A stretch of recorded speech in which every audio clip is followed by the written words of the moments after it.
Hello welcome to ಸಿರಿಗೋಡಲಾಗ್. ನಾನಿವತ್ತು ತೋರಿಸ್ತಿರುವ recipe ಮೊಳಕೆ ಕಾಳು ಸಾಂಬಾರು ಹಳ್ಳಿ ಸ್ಟೈಲಲ್ಲಿ ಯಾವ ಥರ ಮಾಡೋದು ಅಂತ ತೋರಿಸ್ತಿದ್ದೀನಿ. ನೀವು ಫಸ್ಟ್ ಟೈಮ್ ನನ್ನ ಚಾನಲನ್ನು ನೋಡ್ತಿರಿ, ಕೆಳಗಡೆ ಕಾಣುವ ಸಬ್ಸ್ಕ್ರೈಬ್ ಬಟನನ್ನು ಪ್ರೆಸ್ ಮಾಡಿ. ಬನ್ನಿ ಇದಕ್ಕೆ ಬೇಕಾಗಿರುವ ಇಂಗ್ರೀಡಿಯೆಂಟ್ಸ್ನ ನೋಡೋಣ. ಅರ್ಧ ಇಡೀ ಕೊತ್ತಂಬರಿ ಸೊಪ್ಪು, ಒಂದು ಟೊಮೊಟೊ, ಒಂದು ದೊಡ್ಡ ಗಾತ್ರದ ಬೆಳ್ಳುಳ್ಳಿ ಗಡ್ಡೆ, ಸ್ವಲ್ಪ ಜೋಳಿಕಾಯಿ ಮತ್ತು ಏನು ಗೋರಿಕಾಯಿ ಅಂತಾರೆ ಅದನ್ನು ತಗೊಂಡಿದ್ದೀನಿ, 2 ಈರುಳ್ಳಿ, 2 ಎಸಳು ಕರಿಬೇವು, ಅರ್ಧ ಕೆಜಿಯಷ್ಟು ನಾನು ಇಲ್ಲಿ ಮೂಲಂಗಿನ ಹಚ್ಚಿಟ್ಕೊಂಡಿದ್ದೀನಿ, ಸ್ವಲ್ಪ ಚಕ್ಕೆ, 2 ಲವಂಗ, 2 ಸ್ಪೂನ್ ಸಾಂಬಾರು ಪುಡಿ, ಸ್ವಲ್ಪ ಹುಣಸೆ ಹಣ್ಣು, 1/4 ಸ್ಪೂನ್ ಅರಿಶಿನ, ಅರ್ಧ ಕಪ್ಪು ಕಾಯಿ ತುರಿಯನ್ನು, ಹಸಿ ಕಾಯಿ ತುರಿಯನ್ನೇ ನಾನು ಇಲ್ಲಿ ಸಣ್ಣಗೆ ಹಚ್ಚಿಟ್ಕೊಂಡಿದ್ದೀನಿ, 1.5 ಸ್ಪೂನಷ್ಟು ಇಲ್ಲಿ ಖಾರದ ಪುಡಿಯನ್ನು ತಗೊಂಡಿದ್ದೀನಿ, 1 ಬೌಲಷ್ಟು ನಾನಿಲ್ಲಿ ಮೊಳಕೆ ಕಾಳನ್ನು ತೊಳೆದುಬಿಟ್ಟು ಇಟ್ಕೊಂಡಿದ್ದೀನಿ. ನಾನಿಲ್ಲಿ ಮಸಾಲೆನ ರುಬ್ಕೊಳ್ಳೋದಕ್ಕೆ ಒಂದು ಮಿಕ್ಸಿ ಜಾರಲ್ಲಿ ಸಣ್ಣಗೆ ಹಚ್ಚಿದ ಕಾಯಿ ತುರಿ, ಹುಣಸೆ ಹಣ್ಣು, ಖಾರದ ಪುಡಿ, 2 ಟೇಬಲ್ ಸ್ಪೂನಷ್ಟು ಸಾಂಬಾರು ಮಸಾಲ ಪುಡಿ, ಬೆಳ್ಳುಳ್ಳಿ, ಚಕ್ಕೆ, ಏಲಕ್ಕಿ, ಅರ್ಧದಷ್ಟು ಟೊಮೊಟೊ, ಅರ್ಧದಷ್ಟು ಈರುಳ್ಳಿ, ಸ್ವಲ್ಪ ಕೊತ್ತಂಬರಿ ಸೊಪ್ಪು ಎಲ್ಲ ಹಾಕಿ ನುಣ್ಣಗಿಲಿ ಈ ಥರ ಪೇಸ್ಟ್ ಮಾಡ್ಕೊಬೇಕು. ಸೊ ನಾನು ಸ್ಟವ್ ಆನ್ ಮಾಡಿ ಒಂದು ಪ್ಯಾನ್ ಇಟ್ಟು ಪ್ಯಾನಿಗೆ ಒಂದು 3 ಟೇಬಲ್ ಸ್ಪೂನಷ್ಟು ನಾನಿಲ್ಲಿ ಎಣ್ಣೆಯನ್ನು ಹಾಕ್ಕೊಳ್ತಾ ಇದ್ದೀನಿ. ಎಣ್ಣೆ ಬಿಸಿಯಾಗಿದೆ. ನಾನು ಇದಕ್ಕೆ 1 ಟೇಬಲ್ ಸ್ಪೂನಷ್ಟು ಸಾಸಿವೆಯನ್ನು ಹಾಕ್ಕೊಳ್ತಾ ಇದ್ದೀನಿ ಮತ್ತು ಹಸಿ ಕರಿಬೇವನ್ನು ಸಹ ಹಾಕ್ಕೊಳ್ತಾ ಇದ್ದೀನಿ. ಒಂದು ಸ್ವಲ್ಪ ಹೊತ್ತು ಇದು ಫ್ರೈ ಮಾಡ್ಕೊಬೇಕು. ಫ್ರೈ ಮಾಡ್ಕೊಂಡಾದ್ಮೇಲೆ ನಾನೇನು 2 ಈರುಳ್ಳಿನ ಸಣ್ಣಗೆ ಹಚ್ಚಿಟ್ಕೊಂಡಿದ್ದೆ ಅದನ್ನು ಸಹ ಹಾಕ್ಕೊಂಡು ಇಲ್ಲಿ ನಾನು ಫ್ರೈ ಮಾಡ್ಕೊಳ್ತಾ ಇದ್ದೀನಿ. ಇದು ಜಾಸ್ತಿ ಹೊತ್ತೇನು ಫ್ರೈ ಮಾಡ್ಕೊಳ್ಳೋದು ಬೇಕಾಗಿಲ್ಲ, ಸ್ವಲ್ಪ ಹೊತ್ತು ಮಾಡಿಕೊಂಡ್ರೆ ಸಾಕು. ಸೊ ನೀಟಾಗಿ ಇದು ಮೀಡಿಯಮ್ ಫ್ಲೇಮಲ್ಲಿ ನೀಟಾಗಿ ಮಾಡ್ಕೊಳ್ಳಿ. ಒಂದು 70% ಆದರೆ ಸಾಕು, ಜಾಸ್ತಿ ಹೊತ್ತೇನು ಆಗಬೇಕು ಅಂತ ಏನಿಲ್ಲ. ಸೊ ನಾನು ಆಮೇಲಿದ್ದ ಇದಕ್ಕೆ ಸ್ವಲ್ಪ ಅರಿಶಿನ ಏನು ತಗೊಂಡಿದ್ದೆ, ಅರ್ಧ ಟೇಬಲ್ ಸ್ಪೂನಷ್ಟು ಅರಿಶಿನವನ್ನು ಹಾಕ್ತಾಯಿದ್ದೀನಿ.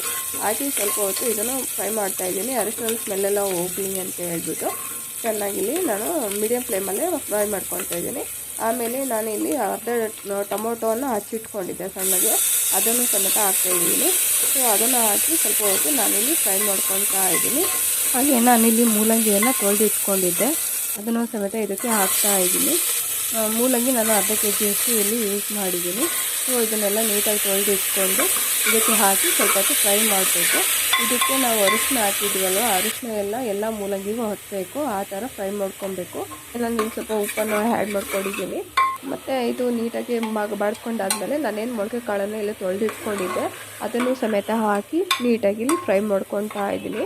ಮೀಡಿಯಮ್ ಫ್ಲೇಮಲ್ಲೇ ಇದನ್ನು ಫ್ರೈ ಮಾಡ್ಕೊಳ್ಳಿ. ಈಗ ಎಣ್ಣೆಯಲ್ಲಿ ಬಾಡಿಸ್ಕೊಳೋದ್ರಿಂದ ಮೊಳಕೆ ಕಾಳು ಅನ್ನೋದು ಬೇಗನೆ ಬೇಯುತ್ತೆ ನಾವು ಮಸಾಲೆ ಎಲ್ಲ ಹಾಕಿದ್ಮೇಲೆ. ಸೊ ಹಂಗಾಗಿ ನೀಟಾಗಿ ಇದನ್ನು ಬಾಡಿಸ್ಕೊಂಡಿದ್ದಾದಮೇಲೆ ನಾನೇನು ಜೋಳಿಕಾಯನ್ನು ಇಲ್ಲಿ ತೊಳೆದು ಇಟ್ಕೊಂಡಿದ್ದೆ ಅದನ್ನು ಸಮೇತ ಹಾಕ್ತಿದ್ದೀನಿ. ನಾನು 1/4 ಕೆಜಿಯಷ್ಟು ಮಾತ್ರ ಇಲ್ಲಿ ಯೂಸ್ ಮಾಡ್ತಾಯಿದ್ದೀನಿ, ಜಾಸ್ತಿ ಹಾಕ್ತಾಯಿಲ್ಲ. ಇದನ್ನು ಹಾಕಿ ಮೀಡಿಯಮ್ ಫ್ಲೇಮಲ್ಲಿ ನಾನು ಇದನ್ನು ಬಾಡಿಸ್ಕೊತಾ ಇದ್ದೀನಿ. ಆಮೇಲೆ ಮಸಾಲೆ ರುಬ್ಕೊಂಡಿರೋ ಮಸಾಲೆನ ನಾನು ಇದಕ್ಕೆ ಆ್ಯಡ್ ಮಾಡ್ತಾಯಿದ್ದೀನಿ. ಮಸಾಲೆ ಜೊತೆಗೆ ನಾನಿಲ್ಲಿ ನೀರನ್ನು ಆ್ಯಡ್ ಮಾಡ್ಕೊತಾ ಇದ್ದೀನಿ. ಸಾಂಬಾರಿಗೆ ಎಷ್ಟು ಬೇಕೋ ನೀರು ನೀವು ನೋಡಿಕೊಂಡು ಅಷ್ಟನ್ನೇ ಆ್ಯಡ್ ಮಾಡ್ಕೊಳ್ಳಿ, ಜಾಸ್ತಿ ಹಾಕೋಳಕ್ಕೆ ಹೋಗಬೇಡಿ. ಸೊ ಇಲ್ಲಿ ನಾನು ರುಚಿಗೆ ತಕ್ಕಷ್ಟು ಉಪ್ಪನ್ನು ಹಾಕಿ ಚೆನ್ನಾಗಿ ಇದನ್ನು ಕುದಿಸ್ಕೊತಾ ಇದ್ದೀನಿ ಮೀಡಿಯಮ್ ಉರಿಯಲ್ಲಿ. ಹೈ ಫ್ಲೇಮ್ ಇಡಬೇಡಿ, ಹೈ ಫ್ಲೇಮ್ ಇಟ್ಟರೆ ಏನಾಗುತ್ತೆ, ನೀರನ್ನು ಹಾಕ್ಕೊಂಡಿದ್ದೆಲ್ಲ ಗಟ್ಟಿಗಾಗೋಗುತ್ತೆ. ಸೊ ನಾವಿಲ್ಲಿ ಮೊಳಕೆ ಕಾಳು ಬೇಯಬೇಕು ಅಂತಂದರೆ ಮೀಡಿಯಮ್ ಫ್ಲೇಮಲ್ಲೇ ಇಟ್ಕೊಂಡು ಕುದಿಸ್ಕೊಳ್ಬೇಕು. ಈ ಸಾಂಬಾರಂತೂ ಅನ್ನಕ್ಕೂ ಮುದ್ದೆಗೂ ತುಂಬಾ ಟೇಸ್ಟಿಯಾಗಿರುತ್ತೆ. ಈ ಸಾಂಬಾರಿಗೆ ನಾನು ಕೊನೆಯಲ್ಲಿ ಇಲ್ಲಿ ಕೊತ್ತಂಬರಿ ಸೊಪ್ಪನ್ನು ಆ್ಯಡ್ ಮಾಡ್ತಾ ಇದ್ದೀನಿ. ತುಂಬ ಟೇಸ್ಟಿಯಾದ ಸಾಂಬಾರು. ಒಂದು ಸಾರಿ ಮಾಡಿ ನೋಡಿ, ನಿಮಗೂ ಇಷ್ಟ ಆಗುತ್ತೆ. ಈ ವಿಡಿಯೋ ನಿಮಗೆ ಇಷ್ಟ ಆದರೆ ಲೈಕ್ ಕೊಡಿ, ಶೇರ್ ಮಾಡಿ, ಸಬ್ಸ್ಕ್ರೈಬ್ ಮಾಡಿ ಮತ್ತು ಕಾಮೆಂಟ್ ಮಾಡಿ, ಸಪೋರ್ಟ್ ಮಾಡಿ ಪ್ಲೀಸ್.